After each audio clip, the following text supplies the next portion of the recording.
నర్సరావుపేటలో పల్నాడు జిల్లా తెలుగుదేశం పార్టీ అధ్యక్షుడు కొమ్మలపాటి శ్రీధర్ మీడియా సమావేశం నిర్వహించారు.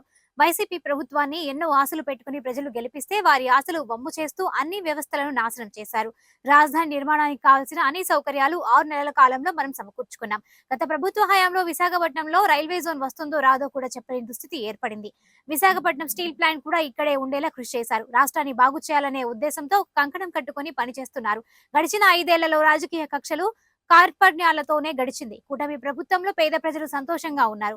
ల్యాండ్ టైటిలింగ్ యాక్ట్ రద్దు చేసి రైతులకు భరోసా కల్పించారు. సంక్రాంతి పండుగ కల్లా గ్రామాల్లో గుంతలు లేకుండా చూడాలని చంద్రబాబు సంకల్పించారు. నేడు రాష్ట్రానికి వచ్చేందుకు పరిశ్రమలు క్యూ కడుతున్నాయి. కూటమి ప్రభుత్వంలో అభివృద్ధి సంక్షేమం రెండు సమానంగా ఉంటాయి అన్నారు. ప్రజలందరూ ఈ రాష్ట్రంలో ఏదో జరుగుతుంది అనే ఆలోచనతో ఒక 5.5 సంవత్సరాల క్రితం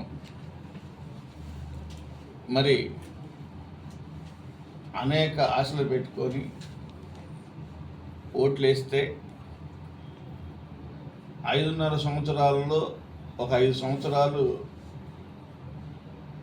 ఎటువంటి పరిస్థితులకి దిగజారిపోయాయో, ఆంధ్రప్రదేశ్ యొక్క తెలుగువాళ్ళ యొక్క ఖ్యాతి ఏ విధంగా దిగజారిపోయింది భారతదేశంలో, అదేవిధంగా అభివృద్ధి ర్యాంకింగ్ ఏ విధంగా కుంటుపడిందో, విద్యా విధానం కానివ్వండి, జీవన శైలి కానివ్వండి, ఉద్యోగ అవకాశాలు కానివ్వండి, ఎంతవరకు నష్టపోయామో ఒక 5 సంవత్సరాలు అనుభవించిన ప్రజానీకానికి కక్షలు, కార్పణ్యాలు, వాటితోటి జైలు పాలైన వ్యక్తులు ఎంతమంది ఎన్ని రకాలుగా ఆలోచనతోటి విసిగిపోయారో. మరి గత 6 మాసాల్లో ప్రజలు ఇచ్చిన తీర్పుకి 6 మాసాలు ఒక కూటమి ప్రభుత్వానికి తెలుగుదేశం పార్టీ గౌరవ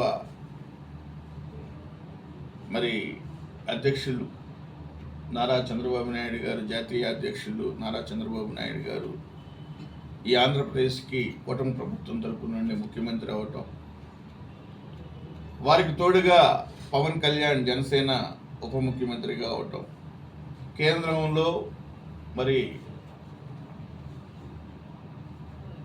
కూటమి ప్రభుత్వానికి మరి ఆ రోజు ఇక్కడ ప్రధానమంత్రిగా మోడీ ఉండటం, ఇవన్నీ ఒక ఆలోచనలు మనం తీసుకుంటే 6 మాసాల్లో మనం ఇని ఎరుగని రీతిలో మార్పులు, చేర్పులు రావడం అనేది జరిగింది.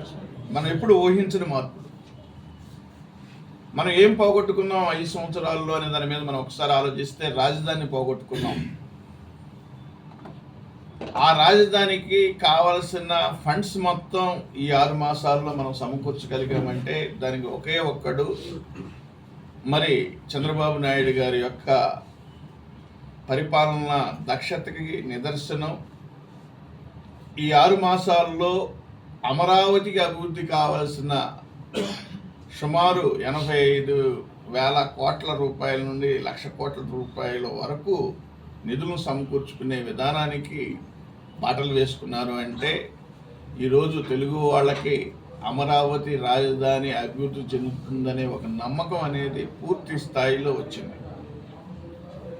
అదేవిధంగా వైజాగ్లో రైల్వే జోన్ ఉంటుందా పోతుందా అనుకున్న దాన్ని ఈరోజు రైల్వే మనకి జోన్ కూడా రావటం కూడా జరిగింది. దానికి సంబంధించిన ల్యాండ్ని కూడా ఏర్పాటు చేయటం కూడా జరిగింది. ఇదే కాదు, మరి స్టీల్ ప్లాంట్ మీద అనేక రకాలుగా నెపాలు వేస్తే ఆ స్టీల్ ప్లాంట్ మీద కూడా ఒక రకమైన క్లారిటీస్ రావటం కూడా జరిగింది. గుంతలతోటి మమేకమైన ఈ ఆంధ్రప్రదేశ్ రోడ్లన్నిటినీ రేపు సంక్రాంతి లోపల పూర్తి స్థాయిలో కంప్లీట్ చేయడం కోసం కావలసిన నిధులని ఇచ్చిన ఘనత